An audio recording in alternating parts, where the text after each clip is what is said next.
I was in there looking at something.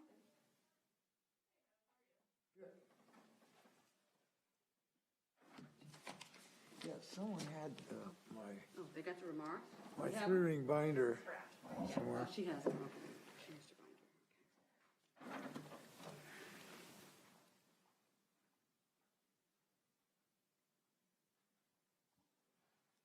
Okay. Ready whenever you are, Governor. Okay, this is Senate Bill 5135. This creates a civil cause of action against someone who calls police in order to discriminate, harass, or cause damage to another person. This bill also creates a legal way for the victim of this type of harassment to file a civil lawsuit against the person who wrongfully contacted police. I look forward to working with the legislature next year on legislation that specifically protects those most vulnerable to this type of harassment. Sponsored by Senator Doss.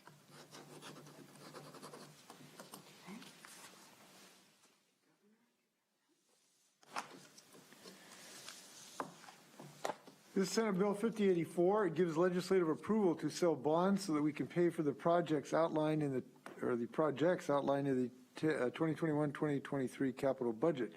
These projects include housing affordability, community college investments, clean energy innovation, and behavioral health facilities. This biennial bill is crucial to keep Washington running, thanks to Senator Frock and everyone else who worked on this.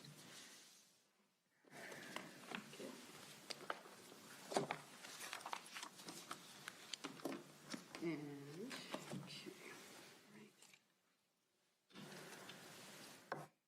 I have before me our capital budget, which is House Bill 1080. Today I'm signing a nearly $6.3 billion capital budget that helps us tackle a wide range of critical infrastructure needs across the state. This budget builds on the plan I proposed in December to invest in relief, recovery, and resilience for Washington and focuses on clean energy, education, affordable housing, and broadband. Most importantly, the final capital budget funds a number of major programs and projects that will help our most vulnerable residents. It provides new housing funding for low-income Washingtonians, including people with chronic mental illnesses, people with developmental disabilities, farm workers, people who are homeless, and people in need of permanent supportive housing. This funding will help us construct and renovate affordable housing units and quickly acquire existing facilities to use as emergency shelters, transitional housing, permanent supportive housing, and youth housing. Local governments and utilities will get grants to help with the cost of utility improvements or connections to new affordable housing projects. The budget also builds up our behavioral health resources across the state. It funds a new 120-bed nursing facility at the Faircraft School campus in Shoreline for individuals with intellectual and developmental disabilities. The current buildings have failing water, sewer, and electrical systems and do not meet bedroom-to-client ratio requirements. Thanks to this budget, we will also design a 350-bed forensic psychiatric hospital on the Western State Hospital campus, which aids us in our efforts to transform behavioral health. This project will replace aging buildings that have outdated design and will increase our ability to provide modern treatment. We also secured funding for the first of its kind partnership for a 150-bed behavioral health teaching hospital at the University of Washington. This will add treatment capacity while also helping the state build a more robust behavioral health workforce. The budget includes $235 million for other behavioral health related projects. This includes construction funding for 16-bed and 48-bed civil community facilities in Maple Lane and Clark County, and grants for providers to create community civil capacity to divert and discharge individuals from the state hospitals. Early learning facilities will also receive grants for child care providers to purchase, construct, modernize, or repair facilities. Child care workers are a crucial part of our economic recovery and will continue to offer vital support to working parents. Funding for the Clean Energy Fund will go toward energy retrofits for buildings, energy efficiency improvements to low-income homes, and other clean energy programs. Grants for local school districts will help them construct and modernize 33 K-12 school facilities. School buildings with high seismic risk can use grants for upgrades and retrofits to lower this risk. The Center for Deaf and Hard of Hearing Youth will also be able to replace its 60 to 80-year-old buildings by constructing a new academic and physical education building in Vancouver. The Community and Technical College System will receive $515 million to construct or modernize 19 facilities and maintain educational facilities at the 34 community and technical colleges throughout the state.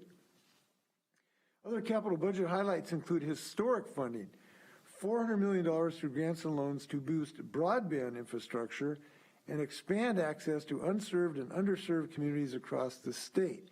We know how important that is, having gone through our remote learning situation for our students. The budget also funds water pollution control, stormwater management, and toxic substance treatment. The investments we made this session will change Washington for the better. They will improve equity across the state and better protect our environment and natural resources. The multitude of construction and expansion projects offered in this budget will be a strong way we can get people back to work across the state after COVID-19. And the way forward builds a new economy with innovative ideas to reduce our footprint, such as companies offering more telework in a digital age, and find creative solutions to our problems as we come out of a pandemic and remember why we do this hard work for our families and communities. Thanks, leadership from Representative Theringer and Senator Frock for the companion bill. And with that, I'm happy to sign a capital budget.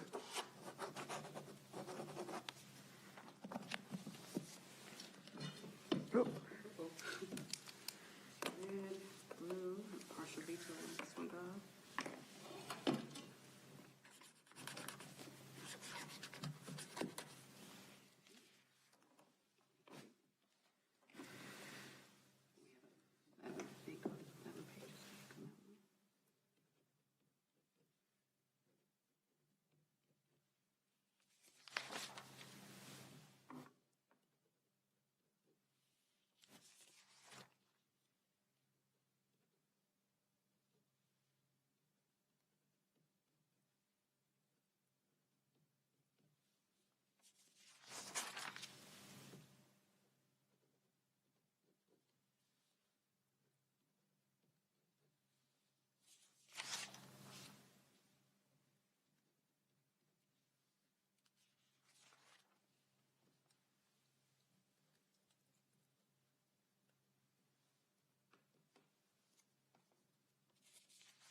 I'll let you take a look at those.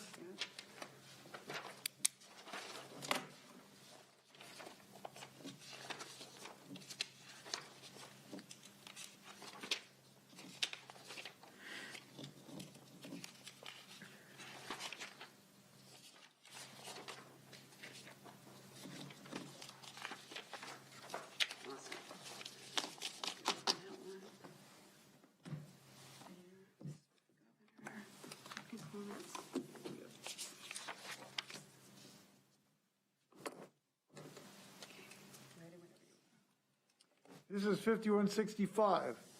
The legislature finalized the 2021-2023 $11.8 billion transportation budget with a focus on retaining jobs statewide and moving forward on many of our transportation infrastructure commitments. We know that finalizing this budget was a challenging task given how the pandemic impacted our transportation revenues with decreased gas tax collections and ferry and toll fare revenues. We're very grateful that federal funds from the American Rescue Plan helped cover some of the major revenue losses in the transportation budget. I appreciate the legislature's increased funding for some climate-friendly programs that support electric buses, safety improvements for active transportation, and continuing the important Safe Routes to School program. But I am disappointed that the budget includes little support for electrification of ferries. The legislature followed my lead to increase support for career development opportunities and pre-apprenticeships, and will engage more people in highway construction jobs. This will help fill a huge need in our workforce while supporting our equity efforts to engage more minorities, women, and individuals in juvenile rehabilitation and foster care communities in these jobs. The budget provides funding in the 21-23 biennium so we can continue meeting our legal obligations to remove fish passage barriers. Unfortunately, the legislature did not provide full funding for us to continue our work beyond this time frame. This needs to be addressed in future budgets. We also need a transportation revenue package because we still have a lot of work to do in our transportation system. A package that prioritizes preserving the infrastructure we have, improving safety, funding our legal obligations, and meeting our climate commitments is what we need. Plus, we must continue providing the ferry service Washingtonians rely on, which means replacing 13 vessels over the next 20 years. These ferries can and should be electric powered. I support the legislature in passing a transportation revenue package, and I'm committed to working with them. It's time to get busy on it during the interim. I want to thank the sponsors, Senator Hobbs and Senator Five, for their companion bill. And with that, I'm looking forward to their work and everyone's work getting us a transportation package this year. So with that, I'm going to sign this bill.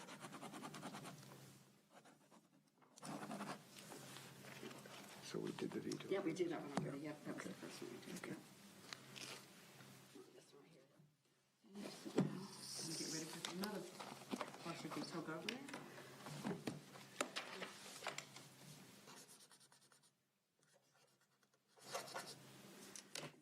12 pages on this one.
We're here today to sign the 21-23 operating budget, which focuses on relief, recovery, and resilience. For the first time in state history, the legislature worked virtually from their home offices and hometowns to do most of the important work, and I thank them for their efforts. During the early months of the pandemic, our initial forecast projected a steep revenue decline for our state. But today, our most recent forecast is back to pre-pandemic levels. It's a good thing we resisted the widespread calls last year to convene a special session to start slashing state spending for services. Doing so would only have magnified the harm the pandemic was already doing to families, schools, and businesses and communities across the state. Not only did we do what was necessary to stay afloat, but we never lost sight of how to bring Washington out of this trying time. The final budget I'm signing today funds most of the relief, recovery, and resilience priorities I put forward in December. Bottom line, we were right, and I'm glad we were. I thank the legislature for appointing the federal funding for many of these, for appropriating the federal funding for many of these broad investments. There's a lot of corresponding money for these topics in the capital budget. The budget makes vital investments to our public health systems, helps us respond to homelessness, works on solutions for equity issues, helps us meet our climate commitments, expands broadband access, focuses on post-pandemic education needs, supports child care workers and the families who rely on them. It offers assistance to businesses and continues the state's COVID recovery. Going forward, we can assure that our public health systems are better prepared to address future healthcare crises. The budget provides $1.1 billion in federal funds to state, local, and tribal governments for COVID-19 testing, contact tracing, and vaccine distribution. We will also get funds to help state and local health jurisdictions with communicable disease control. As you know, I signed a suite of bills yesterday that focus on meeting our climate goals and establishing environmental justice. Between that and the legislature's hard work on climate policy, this is a historic session for equity and the climate. I've been actively working on climate impacts for a number of years, and I appreciate the legislature passing a climate cap and invest program and low carbon fuel standard. The budget offers us a quick start to implement these important bills. This more than $31 million investment, along with our previous climate efforts, makes us national leaders in yet another policy area, and this work will help us meet our climate commitments. I thank the legislature for doing the hard work to turn these ideas, in combination with some of my actions, into a powerful reality. About $1 billion in federal and state funds will help renters and landlords with housing issues, and will be used to create new rental and utility assistance programs to assist people who are low income or at risk of being homeless. Another $375 million will enhance a range of housing stability efforts, from emergency shelters to mortgage assistance. About $700 million for small business assistance will come from unemployment insurance tax relief and state and federal grants to help those hardest hit by the pandemic.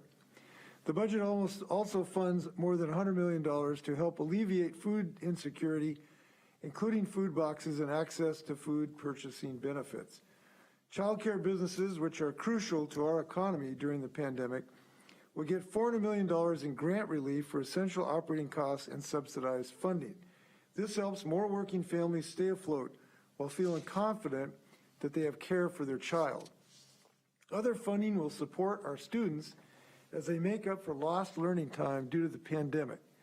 I'm also pleased to say that on top of the historic investments of more than $400 million in the capital budget for broadband, we will invest $20 million to promote digital equity and a statewide broadband effort, which will add Wi-Fi hotspots across the state, among other things.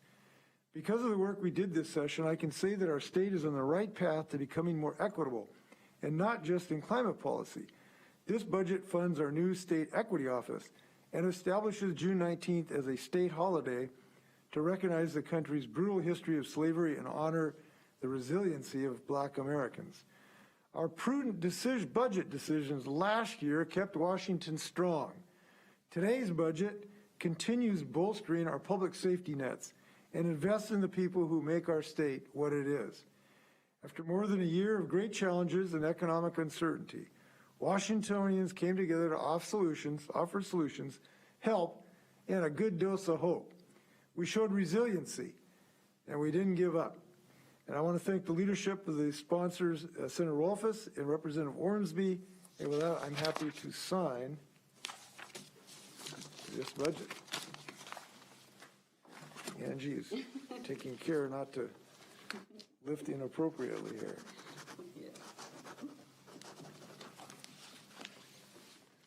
Excuse me just a second here.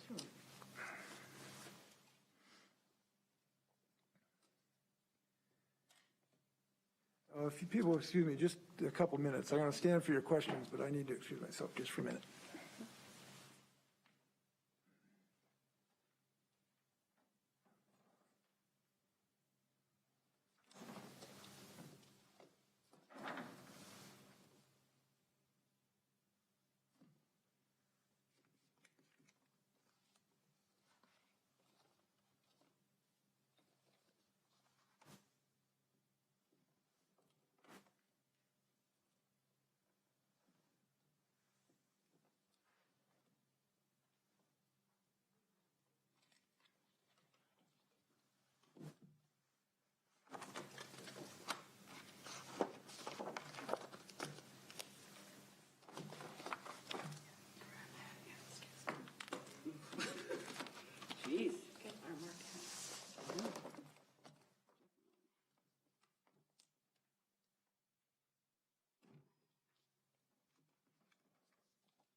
Before I stand for questions, I just want to re-note the extraordinary accomplishments this year in our state.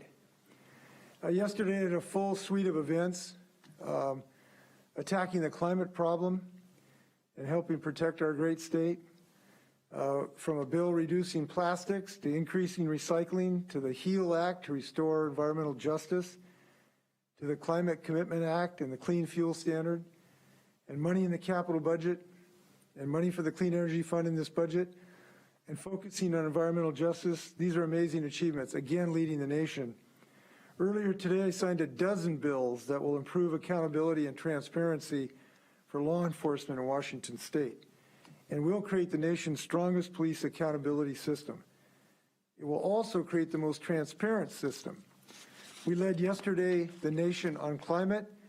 We lead the nation today on police accountability and transparency. We also made tremendous progress on worker protections, cybersecurity, behavioral health, education, and child care. And we addressed the twin crises of COVID pandemic and public health with economic support for those who have been damaged so much with the downturn associated with COVID. So I want to thank all the legislators for their hard work. It was a historic session, and I'm pleased to be joined with David Schumacher and Nick Struley if you have questions. So you may fire when ready, Gridley. First question comes from Joe with the Seattle Times. Governor, I wanted to ask you about your veto today in the transportation budget on the fuel types and the certain grant selection package. The same language that you vetoed 2 years ago and is now subject to the legal challenge before the state Supreme Court on your executive powers. What I'm curious to know is that, this language was not only put back in by the legislature this year. The final version of this year's bill passed with 90 votes in the House, 41 votes in the Senate, which is about as close to the unanimous you can get on a big piece of legislation. I'm curious to get a sense of what do you attribute the stark legal interpretation, the stark differences in legal interpretation between the executive and the legislative branch? You say that this language would be a constitutional violation or forced violation of state law. The legislature doesn't seem to think so.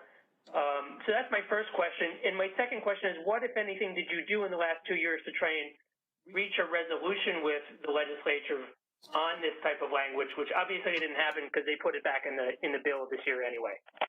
Well, listen, our democracy has multiple branches in government. And it's a healthy democracy because it has checks and balances. And those checks and balances are important. There's not just one branch of government. There's not just two, there's three, and each one of them have a constitutional role. We have a disagreement between the legislative and executive branches. Both of those branches are due respect, and both of them ought to do what they believe is right for the state. I have been consistent in my approach to this issue. I've talked to legislators on occasion. They have their position, we have ours.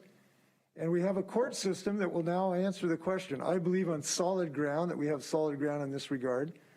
But the courts will answer this decision or this issue. Each one of these decisions about vetoes are largely one off is too strong, but each one is distinct in its legal ramifications. And so we'll look for further guidance from the Supreme Court, but I believe we're on a sound ground to be where we are in this regard. So this is a healthy disagreement, and that we have them on occasion, even in the Democratic Party, and I don't think that's unhealthy. Next question comes from Austin Jenkins with Northwest News Network. Hi, Governor. What about the idea that was articulated yesterday that by vetoing out the connection to the gas tax package, that you are undermining the ability for the legislature to negotiate complicated deals in the future if the belief is that the governor can just undo that with his veto pen after the fact? Well, let's talk about what the issue is here. The issue is whether or not the state of Washington is going to give its citizens action against this mortal threat of climate change. And I believe wholeheartedly that Washington has to have action this year. this day on climate change. It deserves it. It's scientifically impossible to argue that it doesn't need it. And we have a mechanism of actually doing it because the structure was set out by the legislature. The problem is because they put these poison pills in there, nothing would have happened until maybe the 12th of never. There was no guarantee that any action would actually take place. I believe wholeheartedly that the state needs action against climate change. The bill, until I improve the bill, I believe in the spirit of fighting climate change, did not give Washingtonians any action, zero, zilch, nada. The bills would not have taken place or not have gone into effect except for our vetoes. Now, I want to show respect for what the legislature has done in setting up a potential framework, but it didn't go anywhere. It was sort of like they designed the sleekest, fastest, most efficient sports car and then parked it in the bottom of the basement of the garage and threw a tarp over it and said you can't drive it till, you know, we get around it to it. That doesn't cut it. We need action. And the only way Washingtonians would have action this year is if I used my constitutional authority to veto the sections that would essentially dismantle the edifice that they intended to create. So what we did is we exercised our veto authority, which is in the Constitution, and I think every 7th grader who has studied civics understands that we have a checks and balances system, and that the governor and the executive branch is an important part of this democracy, and that legislators cannot remove that veto authority, nor did they try. So, well, they did try, but it didn't work in one provision. So what I did is I vetoed one whole section in the cap and invest bill. This will allow Washingtonians to simultaneously win the ability to reduce toxicity of carbon and create revenues over time to be used for useful purposes, including transportation, which is something we really need in the state of Washington. On the clean fuel standard, there was an effort to essentially manipulate the language to avoid the veto authority. And under those circumstances in legislature versus Lowry, the governor clearly has authority to veto that subsection. Now, this issue, the question you pose is the fact of the matter is you can't have a bargain in our democracy unless everyone's involved in the bargain. This was no bargain because the governor wasn't consulted. And I had made my position very clear. I never agreed that we could wait till the 12th of November to act on climate. I think I've been quite adamant that the time is up. We've been waiting years for action on this. And by the way, the legislature 2 years ago created a legally binding commitment that we act against climate change. And yet then to pass a bill that actually didn't do anything, no guarantee that it would actually, at any time, actually be implemented, certainly was not consistent with that promise that they made to the people of the state of Washington. So there is a way to have bargains between the branches of the legislative and the executive branch. And that's to talk to them and ask if there's a bargain, but that did not happen. And no one has said that it happened. People have tried to create that inference, but no one has said that happened because it did not happen. And these are grown-ups. They're beyond second grade civics, and they know that we have the veto authority. So in answer to your question, things can be done if they're done together. In this case, they were not. And so I helped them. And I do think it's helping them. I kind of look at, like, you know, they went 99 yards down the field. I helped them the last yard to cross the goal line where something will actually happen. Now, if I may, this is a little bit maybe beyond your question, but I want to talk about this. Some of the folks thought the reason they needed this poison pill to destroy the bill or prevent it from coming into place, they thought that somehow it would help get a transportation package. I think it's actually the opposite. Because until I removed these poison pills, it would have been more difficult, frankly, to get Republicans to vote for the transportation bill. Because when they would vote for a transportation bill, that would bring the climate bills into effect. And frankly, they're not interested in that at all, unfortunately. I look for the day when that changes. So I actually think my action will make it easier to get a transportation package, and I'm committed to that. I'm glad that legislators have appointed 4 members from each caucus, the Democratic Party, to negotiate a package. And I'm going to do everything I can to help them get a package. I think we ought to aim for having a special session in September so that we can get a transportation package. But there is no reason in this green earth that we should ignore the problem of climate change just because the legislature hasn't been able to produce a transportation package. None. So that's the reason I acted.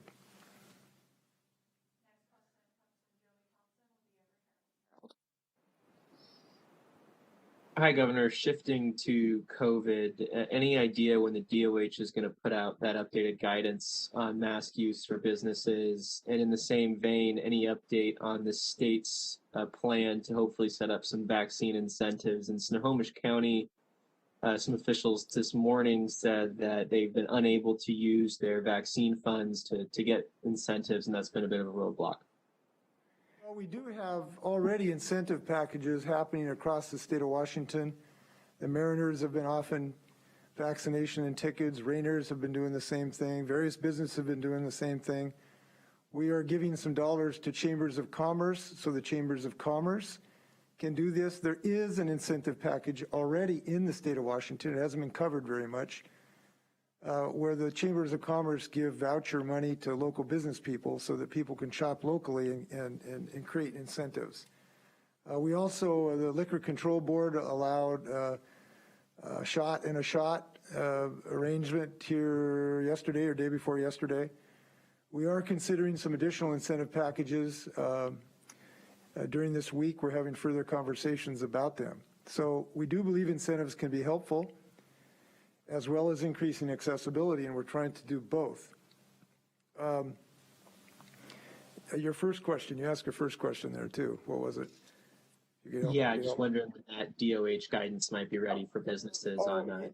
Yeah, well, actually, we're having a conversation here later this afternoon about this. I can't give a specific date. It's not months, but we're trying to assess what businesses think of this situation, what we think would be realistic for them. And we're also trying to look at how people are responding to this in their own individual behavior. So it won't be today or tomorrow, but it won't be months either. We will try to give people clarity as soon as we can. Question comes from Keith Elridge with Como 4. Governor, is there any concern with the bills you signed this morning on police accountability that some police officers may choose to leave the force because they feel it's too dangerous now? You take away their tools. I certainly hope not believe that's the case. And I'll tell you the reason I believe that. I think the legislature did a really good job fine-tuning this legislature. Frankly, I was a little concerned about that when the session started. I thought that maybe the pain we've all suffered in the last several months, seeing the tragedies, would overwhelm and sort of common sense on how to write these bills. I'm really pleased to say it did not. They listened to law enforcement, they listened to the communities, and they really did some fine scrubbing of the bills so that they work in the real world. And I tell you, I used to prosecute cases for over 10 years, impaired drivers, domestic abuse, and the like over in Eastern Washington. I worked a lot with law enforcement personnel. I know how tough their job is. I would not sign a bill that would not make it possible for law enforcement officers to do their jobs, to keep the peace, and to protect themselves. And I think this bill allows them to do so in a whole multitude of ways. So I do believe that the legislature struck the right chord to make common sense legislation. It's common sense to have independent investigations so that everybody can have credibility. It's common sense to have one standard of what type of tactics to use. It's common sense that we do want to have some method of finding out if there's been, repeated misconduct by officers. These things, I think, have broad acceptance in the community, including in the law enforcement community, because these folks want to have good policing, the ones who are in the profession. And I care about this because I'm sort of higher the Washington State Patrol. We want to have good troopers, and we want to be able to recruit them. And I'm confident we'll be able to do that. Final question comes from Jim Camden with the Spokesman Review. Governor, following up on Keith's question here, I watched the signings in Tacoma today, and I noticed there were family members from families who have been affected by police violence. There were community leaders. There were no representatives of law enforcement there. Were they not invited, or were they invited and decided not to come? I don't know the answer to the second question, but I do know that thinking about law enforcement officers is not something forgotten. I lost a family member in the line of duty. He was a shoreline officer. He lost his life in a traffic accident responding to a false alarm of a bank robbery. I don't sign bills without a recognition that everyone's life is valuable on our streets. And I believe this is a fair bill. It's going to increase confidence, decrease distrust, which is important to law enforcement, to decrease distrust so we can have more safety for everybody, including police officers. Okay, anything else? No, thank you. Again, I hope you'll get vaccinated. We are so excited about vaccination now being available for our young people. It's just a thrill to see these 12-year-olds who are going to be great leaders and governors and presidents, and they're keeping us safe when they get the vaccination too. So I hope everyone's being a leader, and talk to your family members, if you love them, to take care of their health. Thanks a million. Be well.